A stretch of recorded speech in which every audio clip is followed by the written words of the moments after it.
स्वागत है दोस्तों आप सभी का आज की इस नई वीडियो में।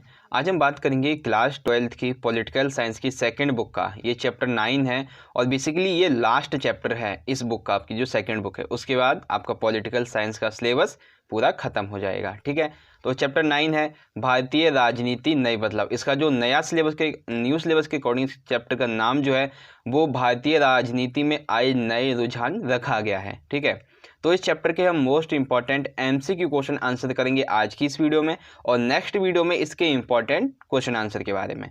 तो सबसे पहले हम इसके एमसीक्यू के बारे में बात करते हैं। तो सबसे पहला एमसीक्यू आपकी स्क्रीन पे है, साथ ही साथ आप चाहे तो आंसर भी दे सकते हैं। ठीक है, वीडियो लाइव चल रहा होगा, साथ ही साथ आप कमेंट बॉक्स में भी आंसर इसका दे सकते हैं। सबसे पहला प्रश्न, मंडल आयोग की मुख्य सिफारिश क्या थी? जो मंडल आयोग बनाया गया था उसकी मुख्य सिफारिश क्या थी? आपके ऑप्शन है अन्य पिछड़े वर्गों को सरकारी नौकरियों में आरक्षण, दूसरा है अन्य पिछड़े वर्गों को स्कूलों में आरक्षण, जनरल वर्ग को कोई नौकरी दी ही नहीं जाएगी, या फिर इनमें से कोई नहीं। ठीक है, तो पहला ऑप्शन तो गलत है, मतलब ये जो ऑप्शन थर्ड जो है जनरल वर्ग को तो नौकरी दी ही नहीं जाएगी, ये गलत है। फिर है अन्य पिछड़े वर्गों को स्कूलों में आरक्षण और एक नौकरियों में आरक्षण। तो इसमें से कन्फ्यूजन है, तो कन्फ्यूजन में जो सही आंसर होगा इस क्वेश्चन का वो है अन्य पिछड़े वर्ग के जो लोग हैं, ठीक है, जो वर्ग के लोग हैं इन्हें सरकारी नौकरियों में आरक्षण दिया जाएगा। यही मंडल आयोग की मुख्य सिफारिश थी। ठीक है, आई होप आप समझ गए होंगे। अगला प्रश्न है मंडल आयोग से संबंधित, मंडल आयोग के अध्यक्ष कौन थे? मंडल आयोग जो बनाया गया था इसके अध्यक्ष कौन थे? बिंदेश्वरी प्रसाद मंडल, इंद्र कुमार गुजराल, चंद्रशेखर, लाल कृष्ण आडवाणी। तो देखिए मंडल आयोग जो है वो एक व्यक्ति के नाम पर ही रखा गया था। कौन से? विंदेश्वर प्रसाद मंडल। तो इसके अध्यक्ष कौन है? विंदेश्वरी प्रसाद मंडल। ठीक है, अगला प्रश्न देखिए, निम्नलिखित का सही मिलान कीजिए। अब इसमें से देखिए क्या है, एक तो पार्टी दी गई है, ठीक है, और इधर नाम दिए गए हैं। अब इनमें से आपको सही मिलान करना है। ठीक है, सबसे पहले है HD देवगौड़ा, तो इनका सही जो मिलान होगा वो जाएगा संयुक्त मोर्चा से। दूसरा है मोहन सिंह, तो मोहन सिंह जो है वो संप्रंग गठबंधन के सदस्य थे। अटल बिहारी वाजपेयी ये राजग गठबंधन से संबंधित थे, और VP सिंह ये राष्ट्रीय मोर्चा के सदस्य थे। ठीक है, एक बार फिर से कर लेंगे। HD देवगौड़ा संयुक्त मोर्चा से, मोहन सिंह संप्रंग गठबंधन से, अटल बिहारी वाजपेयी राजग गठबंधन थे, और VP सिंह राष्ट्रीय मोर्चा से। ठीक है, आई होप आपको क्वेश्चन नंबर 3 भी समझ में आ गया होगा।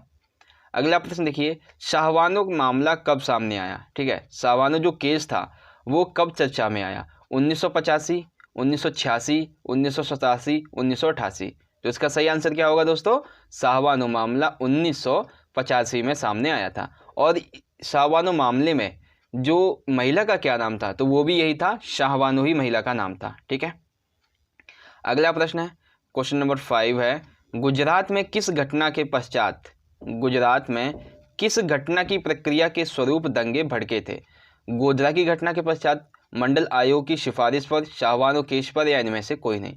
तो गुजरात में गोधरा कांड की घटना, मतलब गोधरा की घटना के पश्चात वहाँ पर दंगे भड़क गए थे। ठीक है, यानी कि ऑप्शन फर्स्ट सही है। अगला प्रश्न देखिए, निम्नलिखित का सही मिलान कीजिए। अब इसमें देखिए एक तरफ सन दिए गए हैं, एक तरफ घटनाएं दी गई हैं। अब इसमें से हमें सही मिलान करना है। ठीक है, तो 1990 में क्या हुआ था? 1990 में मंडल आयोग ने अपनी सिफारिशें लागू की थी। ठीक है, तो 1990 का कहा जाएगा मंडल आयोग के द्वारा सिफारिश लागू करना। 1992 किससे संबंधित है? 1992 बाबरी मस्जिद जो थी उसका विध्वंस हुआ था, उससे संबंधित है। ठीक है, और 2002 जो है वो गोधरा कांड से संबंधित है। और फिर बच्चा 1985 जो कि मैंने आपको बताया ही था कि ये शाहबानो केस से संबंधित है। ठीक है, तो इस तरह से आप इसका भी मिलान कर सकते हैं। 1990 मंडल आयोग की सिफारिश, 1992 बाबरी मस्जिद का विध्वंस, 2002 गोधरा की घटना, और 1985 शाहबानो केस मामला। ठीक है, आई होप क्वेश्चन नंबर 6 भी आपको समझ में आ गया होगा। अगला प्रश्न देखिए, क्वेश्चन नंबर 7 है, भारत में नई आर्थिक नीति कब लागू की गई? यानी कि भारत में जो नई आर्थिक नीति थी वो कब लागू की गई? 1991, 92, 96 या फिर 97? तो भारत में नई आर्थिक नीति 1991 में लागू की गई थी, यानी कि ऑप्शन फर्स्ट सही है। अगला देखिए क्वेश्चन नंबर 8 है, इसमें जो बहुजन समाज पार्टी है यानी कि भाजपा के बारे में, वो आप इसमें से आपको बताना है कि कौन सा कथन जो है उसके संदर्भ में सही है। तो बहुजन समाज पार्टी की निर्माण में जो अहम भूमिका निभाई थी वो काशीराम ने निभाई थी, सही है। इसकी स्थापना 1984 में हुई थी, ये भी सही है। शुरुआती दौर में उत्तर प्रदेश और पंजाब के दलितों का ऐसे समर्थन भी मिला था, हाँ ये भी सही है। तो इस संदर्भ में बहुजन समाजवादी पार्टी के बारे में उपरोक्त सभी कथन सही है, यानी कि ऑप्शन 4 सही है। ठीक है, आई होप आपको समझ में आ गया होगा। अगला प्रश्न देखिए, मंडल आयोग के बारे में कौन सा कथन गलत है। ये दोस्तों मैं प्रश्न तीसरी बार एक बार फिर से बता दूं। अब इसमें क्या है कि मंडल आयोग के बारे में कथन दिए गए हैं। जैसे देखिए, पहला है गठन, 1978 में जनता पार्टी के समय इसका गठन किया गया था, सही है। कार्य क्या था इसका, अन्य पिछड़े वर्गों को सरकारी नौकरियों में आरक्षण दिया जाए। ठीक है। तीसरा है अध्यक्ष बिंदेश्वरी प्रसाद मंडल थे, या इनमें से कोई नहीं। तो मंडल आयोग के बारे में इनमें से कोई भी कथन गलत नहीं है। ठीक है, तो ऑप्शन कौन सा सही है, ये वाला 4 इसका आंसर सही होगा। ठीक है। अगला प्रश्न देखिए, भारतीय जनता पार्टी का गठन कब हुआ। जो बीजेपी थी भारतीय जनता पार्टी, इसका गठन कब हुआ, 1980, 81, 82 या 90 में। तो भारतीय जनता पार्टी का गठन 1980 में हुआ था, यानी कि ऑप्शन फर्स्ट सही है। ठीक है। अगला प्रश्न देखिए, कांग्रेस प्रणाली का अंत कब हुआ। कांग्रेस प्रणाली का जो अंत है वो कब हुआ था। ठीक है, कांग्रेस प्रणाली थी क्या, कांग्रेस प्रणाली यही थी कि वो जो जितने चुनाव होते थे, जिस प्रक्रिया के द्वारा वो चुनाव सभी जीत जाती थी, वही कांग्रेस प्रणाली थी। तो ये प्रणाली कब अंत हुई थी। ठीक है, 1989 के चुनाव के पश्चात, 1988 के चुनाव के पश्चात, 1999 के चुनाव के पश्चात, या इनमें से कोई नहीं। 1988 में चुनाव हुए नहीं थे, 1999 से पहले ही इसका अंत हो चुका था। फिर बचा क्या हमारा 1989। तो कांग्रेस प्रणाली का जो अंत है वो 1989 में हो गया था। ठीक है, जब 1989 में कांग्रेस की सरकार नहीं बनी थी, तभी से ही इस कांग्रेस प्रणाली का अंत हो गया था। ठीक है। अगला प्रश्न देखिए, क्वेश्चन नंबर 12 है, गठबंधन सरकारों के सही उदाहरण हैं, यानी कि इसमें से गठबंधन सरकारें जो होती हैं उनका सही उदाहरण कौन सा है। आपके ऑप्शन है 1989 के जो राष्ट्रीय मोर्चा सरकार है वो गठबंधन का सही उदाहरण है। दूसरा है 1996 की जो संयुक्त मोर्चा की सरकार है, ये गठबंधन का सही उदाहरण है। तीसरा है ए और बी दोनों, ये सही है। और चौथा है 2020 की जो भारतीय जनता पार्टी है, ये गठबंधन का सही उदाहरण है। तो इस संदर्भ में इस प्रश्न का सही आंसर होगा ए और बी दोनों, यानी कि 1989 की राष्ट्रीय मोर्चा सरकार और 1996 की संयुक्त मोर्चा सरकार, ये दोनों गठबंधन के सही उदाहरण हैं, यानी कि ऑप्शन थर्ड ए और बी ये सही हो जाएगा। ठीक है, अभी आपको क्वेश्चन नंबर जो 12 है वो समझ में आ गया होगा।